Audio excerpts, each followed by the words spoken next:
हिंदू धर्म में तुलसी के पौधे का बहुत महत्व है। तुलसी के पौधे को माँ लक्ष्मी का प्रतीक माना जाता है। तुलसी का पौधा घर में होना परिवार के प्रत्येक सदस्य के लिए लाभकारी होता है। तुलसी के पौधे की सबसे पहले पूजा भगवान विष्णु ने की थी। विष्णु पुराण में तुलसी को भगवान विष्णु की पत्नी कहा गया है। इसी कारण से तुलसी जगत जननी है।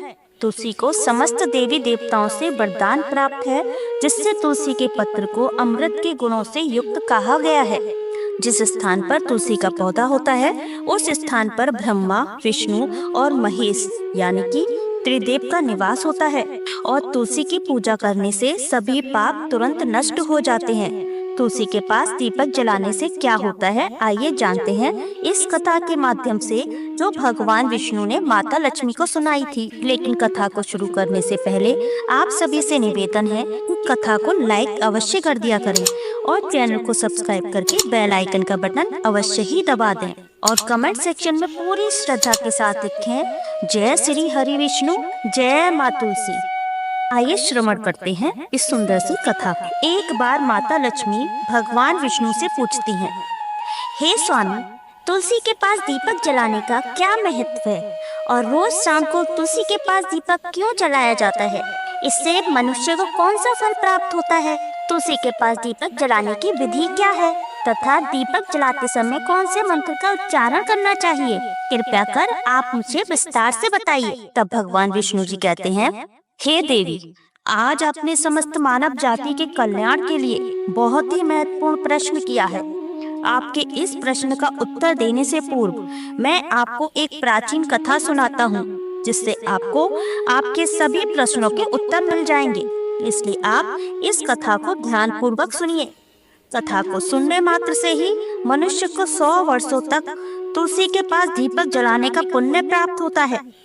फिर माता लक्ष्मी कहती हैं, हे स्वामी, मैं इस कथा को सुनने के लिए उत्सुक हूँ। कृपया आप इस कथा को सुनाना प्रारंभ कीजिए। मैं इस कथा को पूरा अवश्य सुनूंगी। तब भगवान विष्णु माता लक्ष्मी को यह कथा सुनाने लगते हैं। हे देवी, पूर्व काल की बात है। दक्षिण दिशा में तुंगभद्रा नाम की एक बहुत बड़ी नदी थी। इस नदी के किनारे पर एक हरिहरपुर नाम का अत्यंत सुंदर नगर बसा हुआ था। उसी नगर में काशी नाम का एक ब्राह्मण निवास करता था। वो अत्यंत गुणवान, चरित्रवान, धर्म कार्य करने वाला तथा वेदों के मार्ग पर चलने वाला था। उसने समस्त शास्त्र का अध्ययन किया हुआ था। उस ब्राह्मण की एक पत्नी थी, जिसे लोग दुराचारनी कहकर पुकारते थे, क्योंकि उसके कर्म ही उसके नाम के अनुसार थे। वह सदैव ही अपने पति को अपमानित करती थी। वह अपने पति के लिए कुशब्द कहती थी, पति को भयंकर दुख देती थी, पति के लिए कभी भोजन नहीं बनाती थी। उसने अपने पति के साथ कभी शयन तक नहीं किया था, कभी उसके साथ प्रेम से व्यवहार नहीं किया। पति के मित्र, परिवार के लोग जब घर पर आते तो वह स्त्री उनको अपमानित करके भगा दिया करती थी और स्वयं काम भाव से उन्मत्त होकर निरंतर अन्य व्यभिचारिणी स्त्रियों के साथ घूमा करती थी। उसका मन पति को छोड़कर पराये पुरुषों में लगा रहता था। उसने कभी अपने पति से प्रेम से बातें तक नहीं की थी, किंतु घर पर आए पुरुषों के संग बैठकर बातें किया करती थी। पराये पुरुषों को मोहित करने के लिए सज धज कर गाँव में घूमने जाया करती थी। कभी भवन में किसी वृक्ष के नीचे खड़ी रहकर सुंदर पुरुषों की राह देखने लगती और किसी सुंदर पुरुष को मोहित करके उसके संग भोग विलास किया करती थी। फिर एक दिन वह दुराचारनी स्त्री वन में जाकर एक वृक्ष के नीचे खड़ी हो गई। उसका चित्त काम वासना से भरा हुआ था। वह किसी सुंदर पुरुष की राह देख रही थी, किंतु बहुत समय निकलने के बाद भी उस स्थान पर कोई पुरुष नहीं नजर आया। इसलिए वह अत्यंत दुखी हो गई और प्रियतम की खोज में इधर उधर देखने लगी। उस दिन उसका सारा परिश्रम व्यर्थ हो गया। वहां पर खड़ी होकर वह नाना प्रकार की बातें कहकर विलाप करने लगी। आज तो इस मार्ग में कोई भी सुंदर पुरुष नहीं आया। अब मैं कैसे अपनी काम वासना को शांत करूं? वह जोर जोर से विलाप करने लगी उस जंगल में एक विशाल भयानक बाघ निवास करता था। उस पापिनी स्त्री की आवाज सुनकर वह जाग गया और उस स्त्री का भक्षण करने के लिए उसके समीप आ गया। उस भयंकर बाघ को देखकर उस स्त्री के पसीने छूटने लगे। वह भय से थर थर कांपने लगी। वह स्त्री कुछ करती, इतने में ही उस बाघ ने अपने पंजे से उसे घायल कर दिया और वह स्त्री जमीन पर गिर पड़ी। जमीन पर गिरते ही वह स्त्री भय से बोली, अरे बाघ, तू किसके लिए यहाँ पर आया है? मुझे क्यों मार रहा है? तुम मुझे छोड़ दो। मेरा भक्षण करके तुम्हें क्या मिलेगा? उस स्त्री की ये बात सुनकर वह भयानक बाघ क्षण भर के लिए रुक गया और हंसते हुए बोला, ए दुष्ट, आज विधाता ने तुझे मेरा ग्रास नियुक्त किया है। तुझ जैसी पारनी स्त्री का भक्षण करना ही मेरा काम है, तभी तुझे इस शरीर से मुक्ति मिलेगी। वह स्त्री कहने लगी, हे बाघ, तुम कौन हो? मुझे सच सच बताओ, तुम्हें किस कारण से बाघ की योनि में जन्म लेना पड़ा और तुम मुझ जैसी स्त्री का भक्षण क्यों करना चाहते हो? पहले मुझे सारी बात बताओ और फिर मेरा भक्षण करो। फिर बाघ कहने लगता है, हे पापिन, मैं तुझे पूर्व जन्म का वृत्तांत सुनाता हूँ, जिस कारण से मुझे बाघ का जन्म मिला। तो ध्यान से सुनो। पूर्व काल में दक्षिण देश में एक नदी थी। उस नदी के तट पर एक नगरी बसी हुई थी। मैं उस नगरी में निवास करता था। मैं एक ब्राह्मण का पुत्र था और नदी के किनारे बैठकर यज्ञ पूजा पाठ कार्य किया करता था। मैंने उस जन्म में अनेक पापियों के लिए यज्ञ किए, उन पापियों के घर का भोजन भी किया।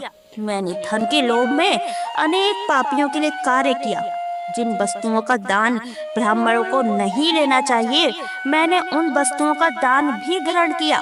और जिस किसी से धन लेता था लेकिन कभी वापस नहीं करता था।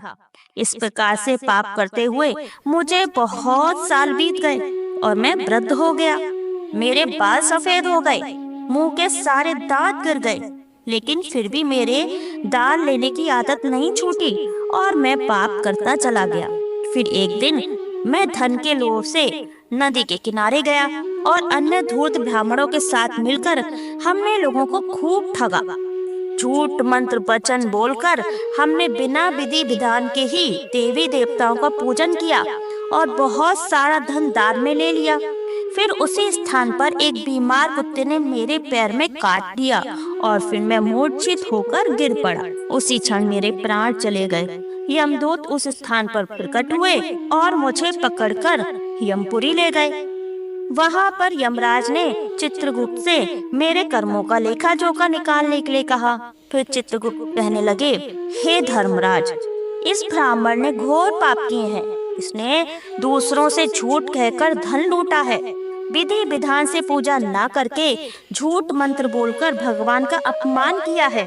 इसलिए यह पापी ब्राह्मण केवल नरक जाने के ही योग्य है।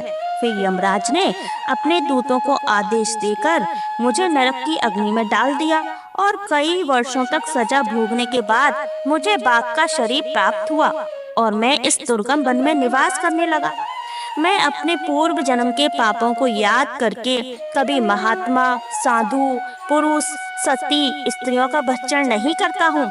मैं सिर्फ और सिर्फ पापी, दुराचारी तथा कुलटा स्त्रियों का ही भक्षण करता हूँ ताकि मुझे पाप से मुक्ति मिल जाए।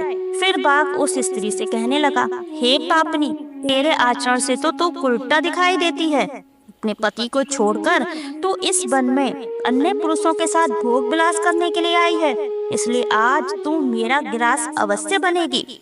इतना कहकर उस बाघ ने अपने तीक्ष्ण नाखून से उस पापी स्त्री के टुकड़े टुकड़े करके खा लिए। फिर उस स्थान पर यम के दूत प्रकट हुए और उस पापिनी स्त्री को उठाकर यमपुरी ले गए। चित्रगुप्त ने उस स्त्री का लेखा जोखा निकाला और यमराज को बताया। यमराज ने उस स्त्री को घोर नरक में डाल दिया। कई वर्षों तक नरक की अग्नि में जलने के बाद उसने फिर पृथ्वी लोक पर एक चांडाल के घर में जन्म लिया और वो फिर से दुख भोगने लगी।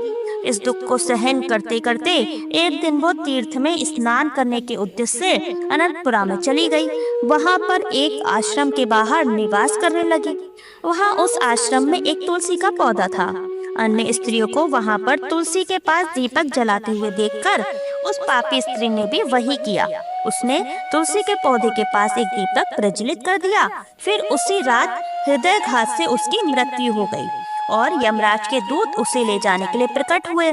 जैसे ही यम के दूत उस पापी स्त्री को ले जाने लगे, तभी भगवान विष्णु के 2 पार्षद उस स्थान पर प्रकट हुए और उन्होंने उन दोनों को रोक लिया और कहने लगे, हे दूतों, इस स्त्री को तुम छोड़ दो, ये नरक जाने के योग्य नहीं है। तुम किसके आदेश से ऐसा अधर्म कर रहे हो? यमदूतों ने कहा, हम यमराज के आदेश से इसे लेने आए हैं, किंतु आप हमें किस कारण से रोक रहे हैं? ये स्त्री अत्यंत पापी है। तब भगवान विष्णु के पार्षद कहने लगे, ये स्त्री तो विष्णु भक्त है, ये नरक जाने के योग्य नहीं है। इसने शाम को तुलसी के पास दीपक जलाया है, इसी कारण से इसके समस्त पाप नष्ट हो गए हैं। अब यह नरक जाने के योग्य नहीं है, यह स्वर्ग जाने की अधिकारी बन गई है।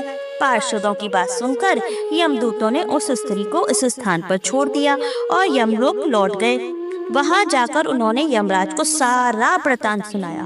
फिर भगवान विष्णु के पार्षद उस स्त्री को दिव्य विमान में बिठाकर स्वर्गलोक ले गए।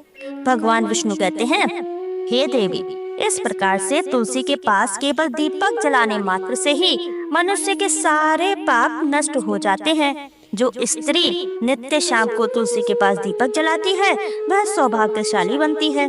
उसके पूर्व जन्मों के सभी पाप नष्ट हो जाते हैं, उसे सुख समृद्धि की प्राप्ति होती है।